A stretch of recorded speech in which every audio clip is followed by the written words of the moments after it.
Scary Movie is a 2000 American black comedy. Black comedy? Is that meant to be funny? Because No, it was made by black people. That was a poorly timed laugh. It was the volume at the start just yelling at me.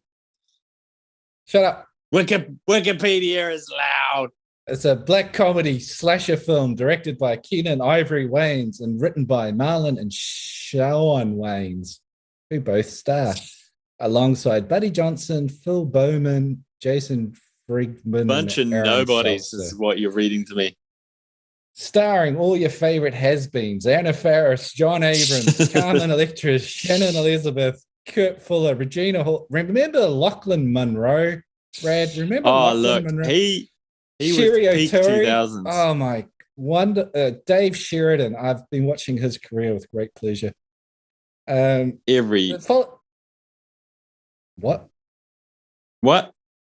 It follows a group of teenagers who accidentally hit a man with their car, dump his body, and never talk about it again, except the time they talk about it. A year later, someone wearing a ghost face mask and robe kills them one by one. This film is a parody of multiple genres, including the horror, slasher, and mystery film genres. Loosely parodies films like Scream 2. I Know What You Did Last Summer. Sixth Sense, Blair Witch Project, blah, blah, blah. Dimension Films released Scary Movie in the United States on July 7th. The film grossed over $278 million worldwide on a $19 million budget. Jeepers. It was followed by 4 sequels, each better than the last. One of the good reviews was Jay Layden of Entertainment Weekly said the film was unbound by taste, inhibition, or political correctness, and that the outer limits of the R-rated respectability are stretched, if not shredded.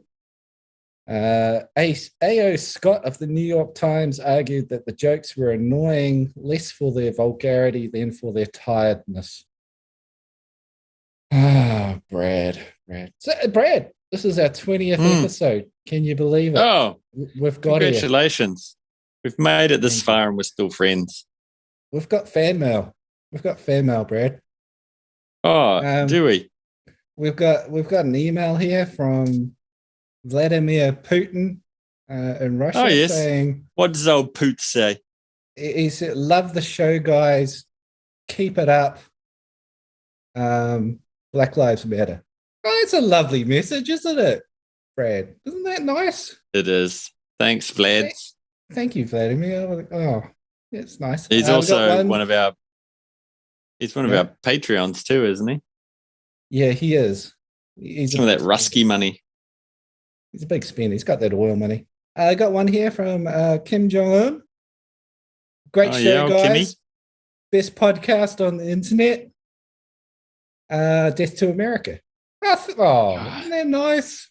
It's a big call from Kimmy J. Took the time out of his day to send us that. He's not on the Patreon though, so fuck that guy. Okay. Got another one. The Taliban, all the way from Afghanistan.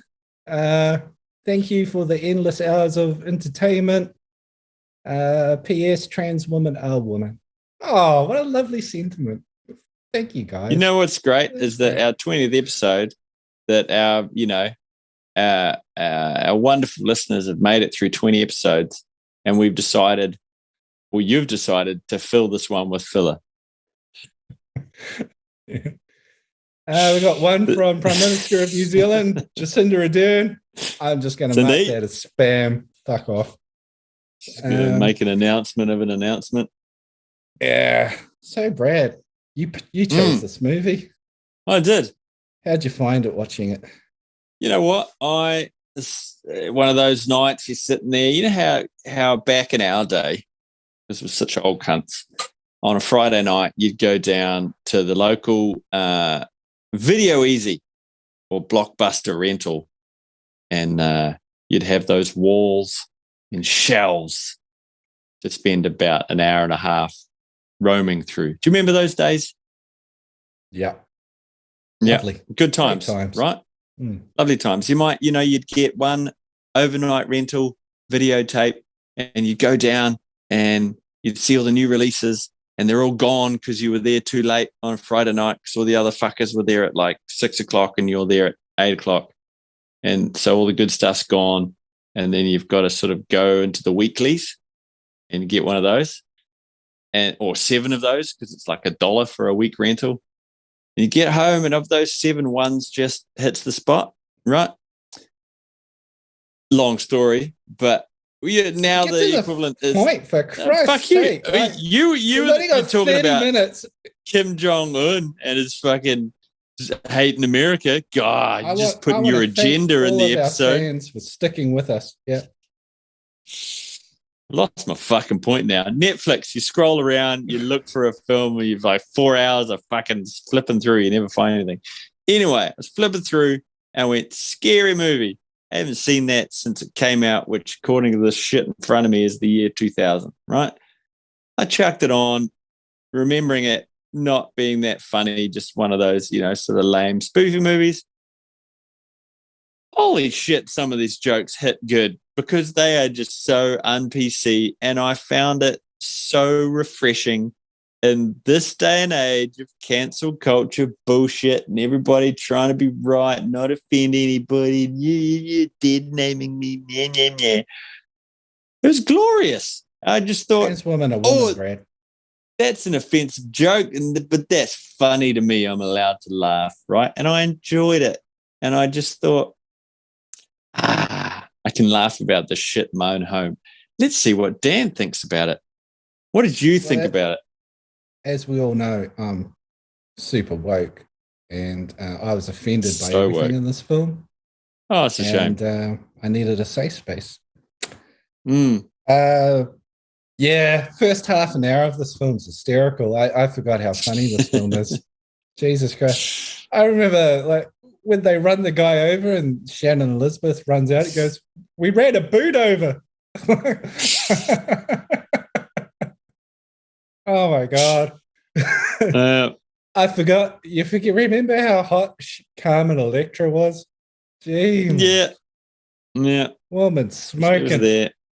It was just like, as you say, that first half an hour, I'll give it 45 minutes. It was just blam, blam, blam, blam, blam, like rapid fire jokes. And you're either hitting them, and most of them were hitting the spot, And then I'll admit, second half, it kind of teeters off. But, you can't keep it banging all the time. Even that, like, this is obviously, it's not one of the great parody films. You want to go great films like this, go find it's either Airplane or Flying High, depending on which part of the world you live in, or The Naked Guns, or, all that shit. Similar kind of feel, done better. But this was our modern version of it. And so, this was my Flying High, It's good. It's got some good hits. You'd be really surprised to know that this film's got about 1,000 rape jokes in it, and it was produced by Harvey Weinstein. Oh, Harvey at his peak. Who'd have known? Oh, guys, come here, darlings. Guys, I've got a great idea for a scene. What if, darling, what if he licks your face and jerks off into a plant? Oh, guys. Yeah. Can you imagine Harvey? Is he in prison now or did he die? I don't remember what happened to him. He's in prison. He got COVID in prison, and he's walking around with a walker, and he's not in a good way. Harvey. You said I got a tiny dick. He's got a baby dick. I have to say, I was really impressed by the diversity and inclusivity of the cast, non-binary representation.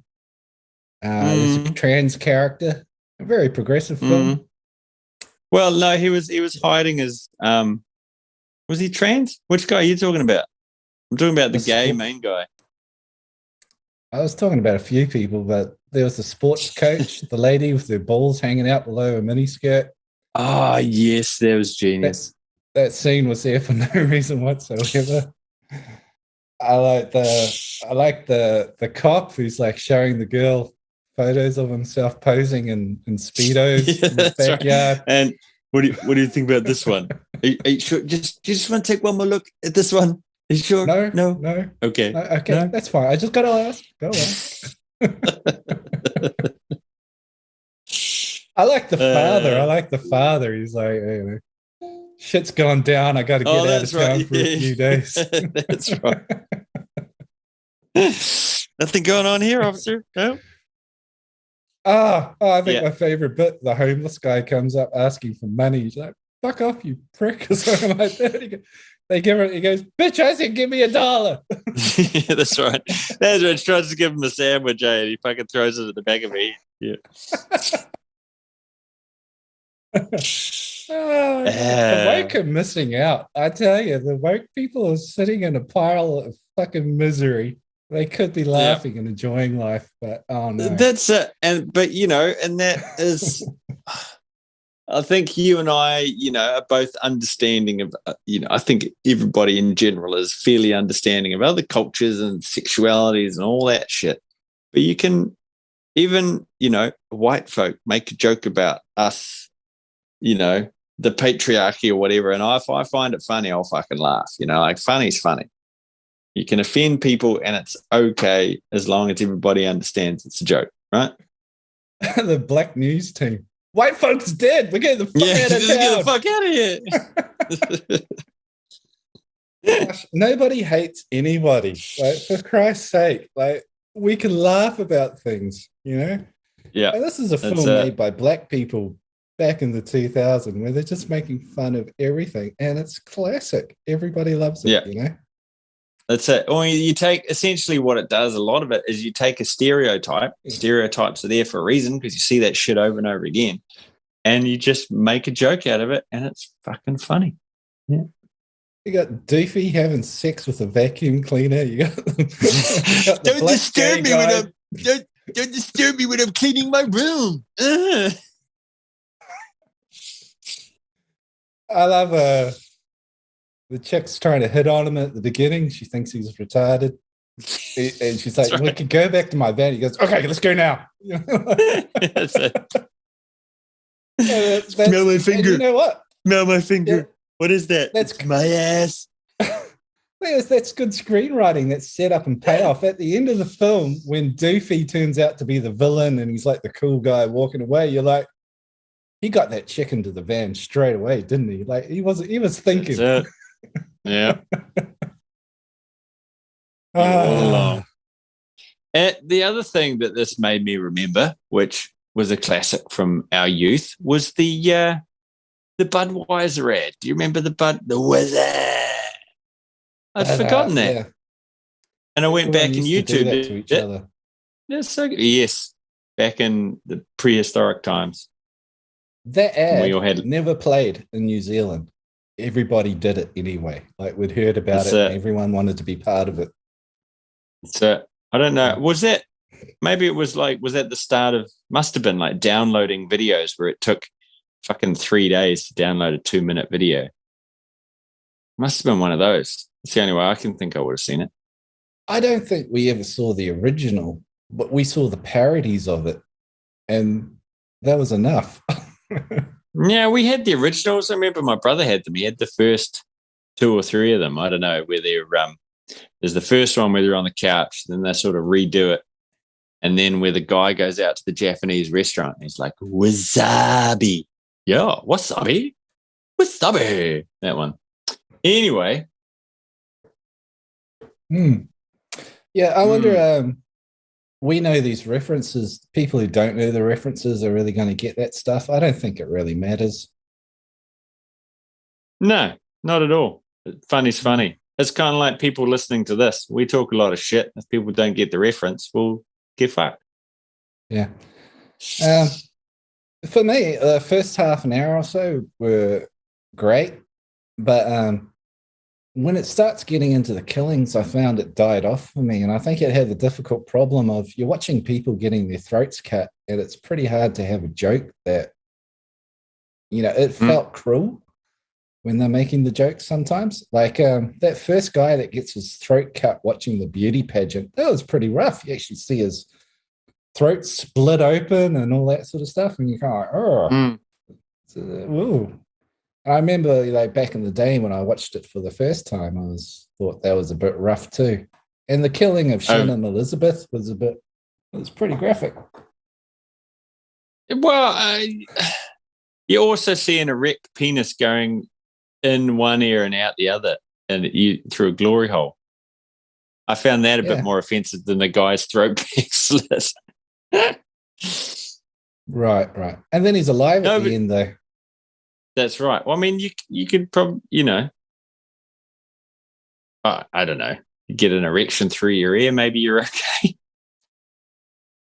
It's a pretty impressive penis to go through a glory hole and then in one guy's ear and out the other. Pretty good. It's true. Yeah, yeah. But I enjoyed it, and like when you talk about the sequels, it's 4 sequels. The only one I kind of remember the second one where they went to the scary. It was like the haunted house, and there was the guy with the really tiny hand. Do you remember that? Or you might have to watch it. Yeah. Paperboy guy. I Um, forget what his name yeah, was, that's but he it. was like the Paperboy funniest guy. guy around for a long time. Yeah, it still is. It just Yeah. doesn't get any love anymore. So, kind of an interesting thing about this is we grew up on the Zucker Brothers comedy spoofs. So there was Jerry Zucker, David Zucker, and Jim Abrahams were the team, and they made films like the airplane films, Hot Shots, Police Squad, and Naked Gun, and all that stuff. And those films were spoofs, like the format of this film. So these guys were copying that format and doing the Scary Movie franchise. And it's the Wayne brothers who did In Living Color and really funny sketch show back in the day. So they carried on with that. They did the first two scary movies, very funny. Then they bailed out. I don't know what the reason is. And strangely enough, the Zucker brothers took over the Scary movie franchise, and they did 3, 4, 5. No shit. I didn't know that. But Jerry Zucker, I think this is Jerry Zucker. He left, and it was just the other Zucker and Jim Abrams. And I think Jerry was the talent because those films went downhill 3, 4, 5, didn't they?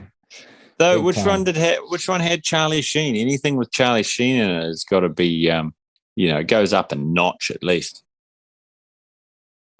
I remember watching 3 thinking, whoa, this is bad. This is really bad. I haven't seen it in forever, but yeah, just not. But then they made like a bunch of these movies as well. There wasn't a scary movie, but then they had like, you're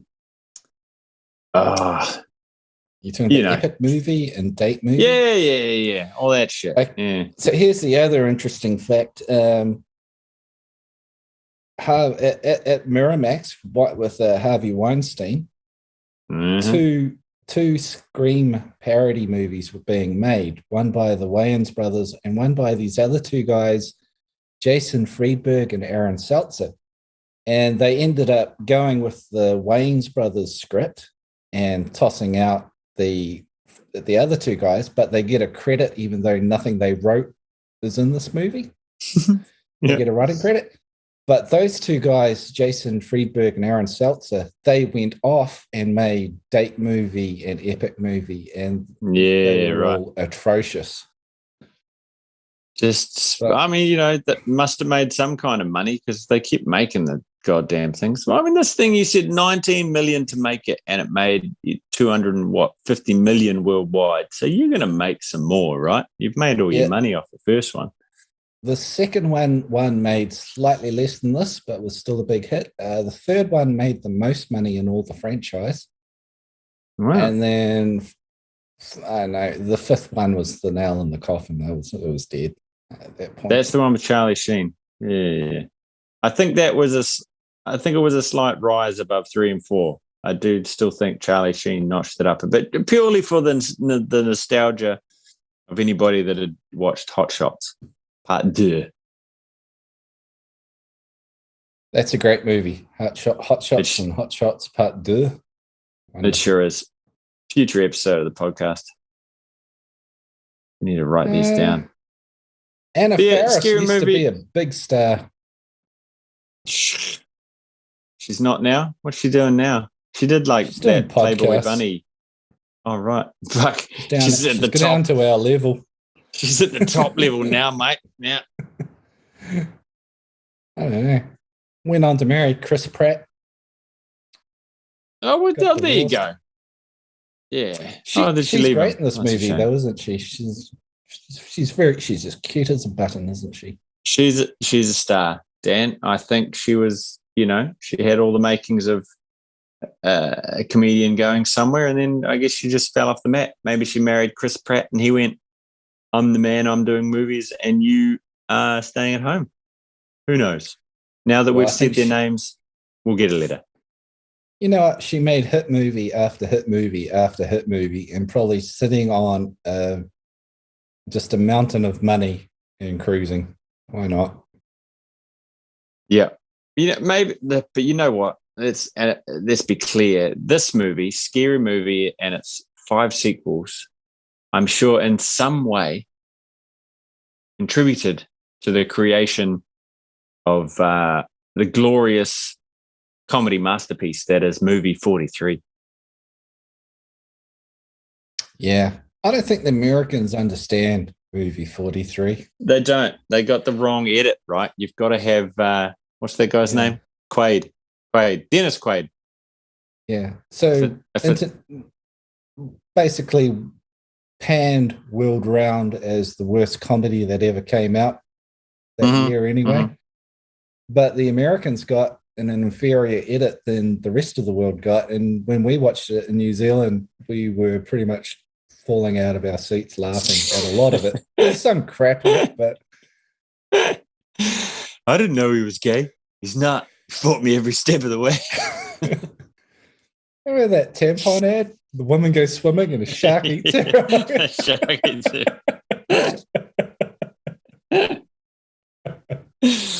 Oh, goodness. We haven't talked about the glory of the Wayans brothers. The Wayans brothers did In Living Color back in the day. Living Color. That's where Jim Carrey got a start, right? Jim Carrey what was that guy? David Seymour or something. Remember Men in Hats? Or was it Men on Men or something like that? The two gay guys reviewing movies in tiny hats. No, I don't remember that. Look it up. I will. That stuff was hilarious. They did everything. The Wayans brothers they're super talents. They're incredibly, incredibly funny guys. Yeah, until they went and did that. Doesn't he have a sitcom? One of the Wayans, like Man of the House or some shit like that? Oh, that was fine. It was a sitcom. He just raked in the millions every week. Yeah, that's it. I was a big fan of that show. I used to watch that every week. I loved Damon Wayans, Marlon Wayans. The Wayans are great. Yeah, Jim Carrey got a start. That was Mad TV and Living Color. That was hilarious. Yeah. Mad TV, Living Color, and Kids in the Hall. Do you remember Kids in the Hall? No, I never saw that. Oh, it's worth the YouTube. God, we're really hitting it each out of the park. Out of the park with our references. Did you? Would you, in good conscience, watch this film again? Like, I flicked it on for nostalgia reasons, and I had to pick something for this, and I'd just seen it, so I thought this is convenient. I don't know if I would recommend this to any new friends, or yeah, and like going away from correct culture. That's right. Like, if you were born after the 90s, you're not going to enjoy this film. Actually, if you were born post 2000, I dare you to watch this film and get all the way through. Yeah, I think if you're growing up in this white culture, watch this film. Oh, fuck. I feel sorry for you. Eyes. Find something. No, here we go. Miserable bastards. If you were born post 2000, get this film, go to a dark room on your own and have the headphones on so nobody else can hear it and laugh heartily to yourself. No one's going to care that you're finding it funny because you're on your own. You'll be allowed to laugh and you'll feel the sweet joy of laughing at others' misfortune. You know, Dave Chappelle, they're trying to cancel him at the moment. And then you watch him, he's playing stadiums with people applauding when he walks out. People just want a joke. If you just want a joke and you want to laugh and you don't want to be a miserable prick your entire life, watch this movie. Yeah. Yeah. This is before people were all victims, you know? Everyone's a victim and everyone, you feel sorry for me. And, I need a safe space. Give me a puppy to rub. Pathetic. Fucking snowflakes. What scary movie. What would you bargain bin with this with? What are you going to match it up with on your movie night?